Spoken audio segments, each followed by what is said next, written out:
Hello guys, good morning. Kape tayo, kagigising ko lang. Tigil muna tayo sa ating kalukuhan sa paggagawa ng content na nakakatawa at pagbablog. Ito, nagla-live po ako at ipopo sa aking social media account. Kasi guys, today is August 28. Hindi ko nga alam kung anong araw na eh. Kung anong araw ngayon, o Huwebes pa o Biyernes o Miyerkules. Basta ang alam ko ngayon, August 28. Cause this is my day, special day. Guys, birthday ko ngayon. Kaya makipag-usap muna ako sa inyo.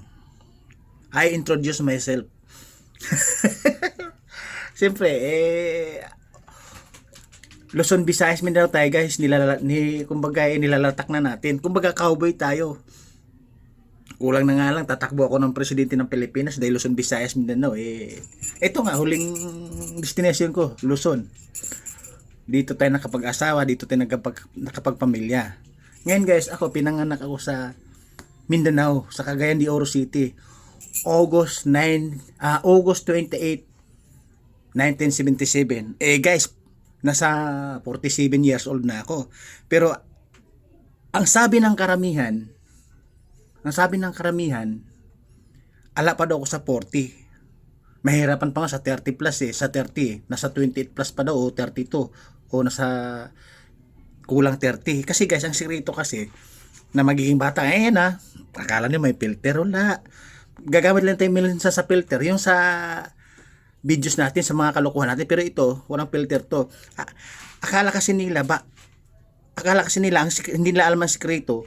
Ito ang sikreto guys, mananatili kang masaya sa buhay sa araw-araw kahit may iniisip kang utang, kahit sinisingil ka sa Bombay, sinisingil ka sa Linding, kahit sinisingil ka ng kapitbahay mo, isipin mo na wala kang utang. Kasi guys, ganito, pag naisip mo may problema ka, lalo sa utang, na akala mo sisingilin ka na sisingil sa araw-araw, mangungulubot yung face mo, mangungulubot yung pisngi mo, at yung noo mo. O tingnan mo ako, I'm already 48 years old, pero akala nila I'm 32 o 27 years old. Parang nawala yung kalahati ng edad ko. Totoo yun, kasi marami nagsasabi eh. O diba? Siyempre, nagpapasalamat ako. Ang unang papasalamatan ko sa Panginoon dahil siya ang nagbibigay lakas at karunungan sa buhay at pagbibigay ng araw-araw na pangangailangan.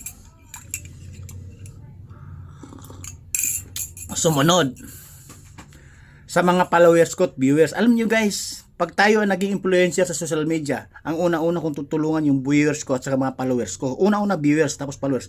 Bakit? Wala pa yata akong isang buwan nag-umpisa o higit isang buwan nag-umpisa na magbablog. Dapat noon pang 2010 hindi lang naisipan bakit?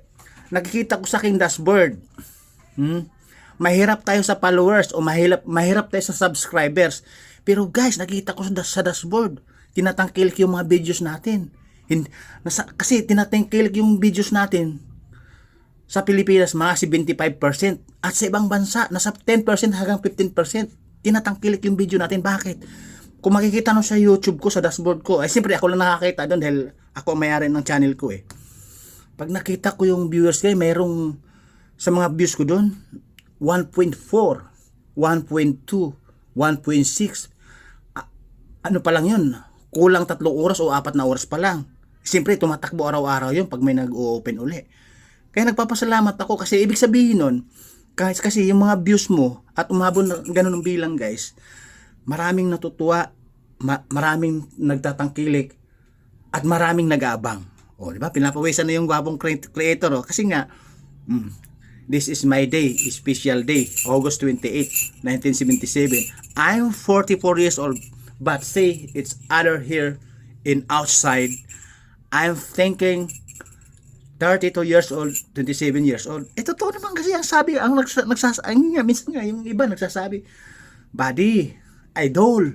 Siyempre, idol na yabang. Ano ba sikreto no? Hindi ako niniwalang 40 years old ka na. Nasa 30 plus ka pa lang, sabi.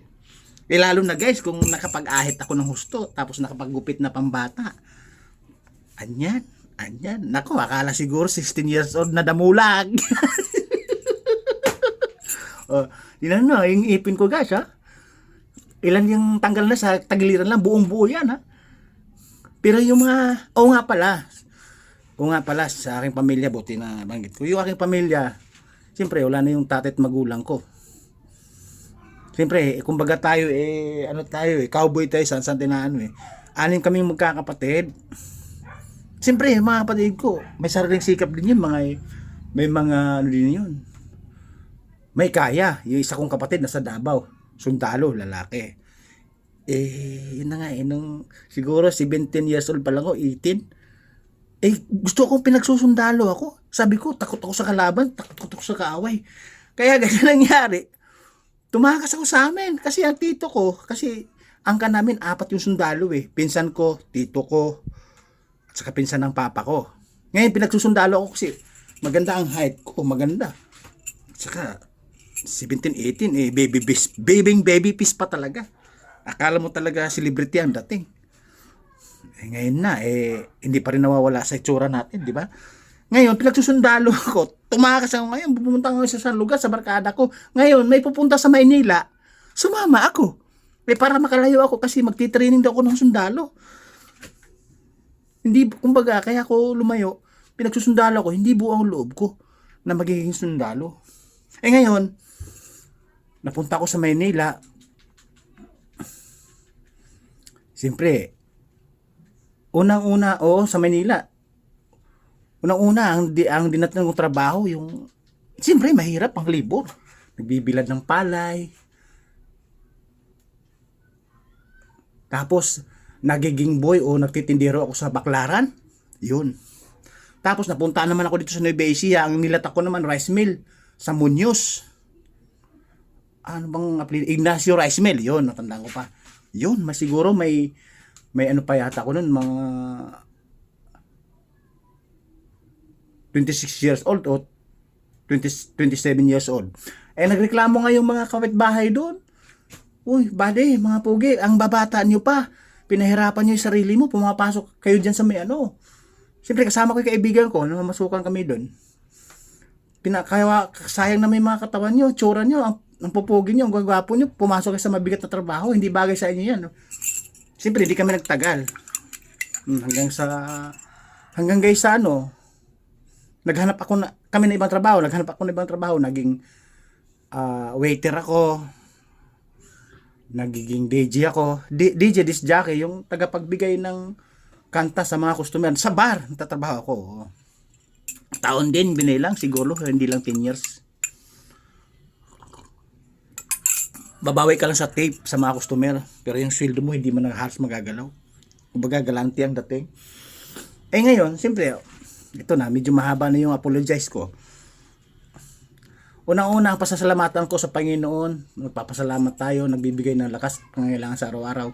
Guys, baka maraming hindi rin nakakaalam dyan. Bago ako nagbablog, talagang sa sipag at tiyaga.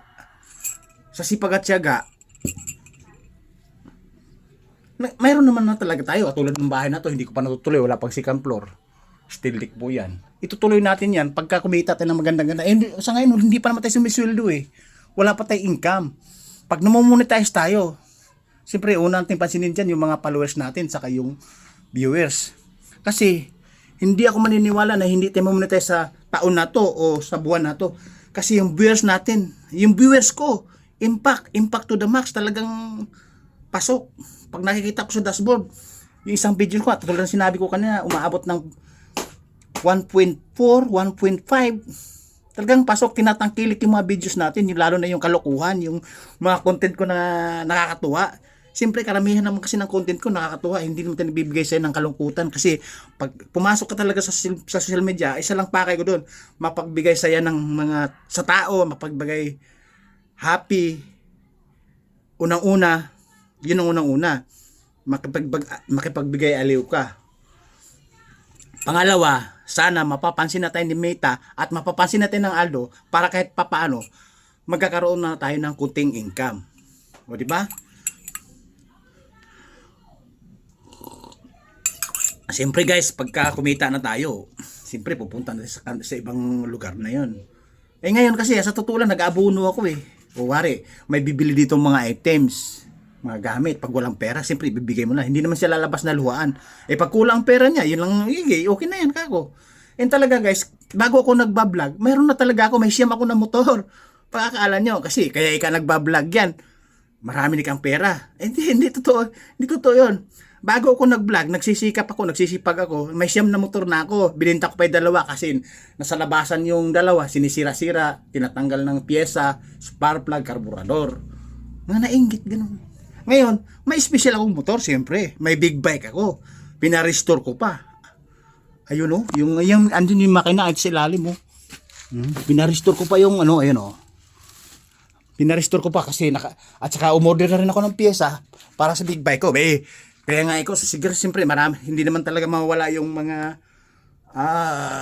defensive, yung mga bully kaya maganda ika i-service niyan kasi nagba-vlog. May sweldo Ay hindi, wala pa akong sweldo. Talaga may big bike na ako. Malaking motor ba? Akala mo pang celebrity. Makikita mo yung big bike ko, kung makikita mo sa isang channel ko, makikita niyo yung profile kong big bike. Napakalaking motor, akala mo si Tom Cruise. Yon. Lalo na siguro guys, kung kumita natin ng sapat at napapansin natin ng Meta at napapansin natin ng Aldo. Siyempre, bibigyan natin ng allowance, unang pasweldo, pangalawang pasweldo. Doon pa lang tayo kikita at bubuhos. At bubuhos ng tulong. Siyempre naman. Ibibigay natin yon kasi kahit guys, hindi ako nagbablog at nakapagbigay saya sa inyo, talaga tumutulong naman talaga ako. Lalo na pag nasa highway ako, nakita ko yung may mga batang naglalakad, may nasiraan, may nakasira sa sasakyan. Hihintuan ko yon, Brad. O ano problema? Sir, okay na, malapit lang yung bahay ko. Wala ka bang pera? Pag nasa ibang lugar naman, may mamalimos kahit badyaw. Siyempre pagka badyaw na mamalimos, isipin mo, napakalakas-lakas ng katawan, ayaw pa maghanap buhay. Yun, madalang kong bigyan sa ganun. Yung talagang ibig sabihin, PWD, may kapansanan, yun ang tamang bigyan. Bigyan mo ng tulong. Hindi pa ako nagbablog, nagbibigay na talaga ako ng tulong, kahit papaano, kahit konti man, kahit malit na bagay, at least napapasaya mo yung tao. Once again, today is my special day. August 28, 1977. I'm 48 years old, pero maraming hindi naniwala na ako ay 48 years old na. Akala 32 o 27 years old ako o 35 years old pinakamatanda. Kasi again, hindi ako nagpa-epekto na may utang. May utang tayo sa Bombay, may utang tayo sa Linding. Guys, huwag niyo isipin 'yun. Meron kasing iba pag sinisingil, ayun na si Linding, tatago na. Action na, nasa ilalim na ng mesa, sa ilalim na ng kabinet. Sabihin nyo, wala ika dito si boss, wala ika dito si ma'am. Di ba? Ngayon, kahit wala kang pambayad o hindi, kung mayroon kang pambayad o wala, harapin mo, makikiusap ka, ganun lang naman yun. Ganun lang naman tayo Pilipino, kaharapin. Pero totoo wala naman akong utang guys Pero ang sikreto talaga, huwag mo isipin yung mga problema. May utang pala kami, diyan pala sa kumpanya sa Panting Santa Rosa, may utang pala kami. Service ng anak ko yung motor na bago. Kasi anak ko kasi masilan, ayaw magmotor ng luma Kaya kinuha na namin ng motor pang service sa school. Shout out dyan sa Mizuku Suzuki. Parang palipit yung dila ko, di ko masyadong mabanggit yung ano na yun yung kumpanya na Mizuku. Ayun ba yan? Tama ba? Shout out dyan sa tatlong madam. Hey, good morning! Okay, alright. Okay, nagpapasalamat talaga ako na pumasok tayo sa social media at binigay natin yung saya at best natin para magbigay hilig, nakakakilig, nakakatuwa, saya. Alright? Again, happy birthday myself at good morning. Good morning sa inyong lahat. Babu! Bye-bye!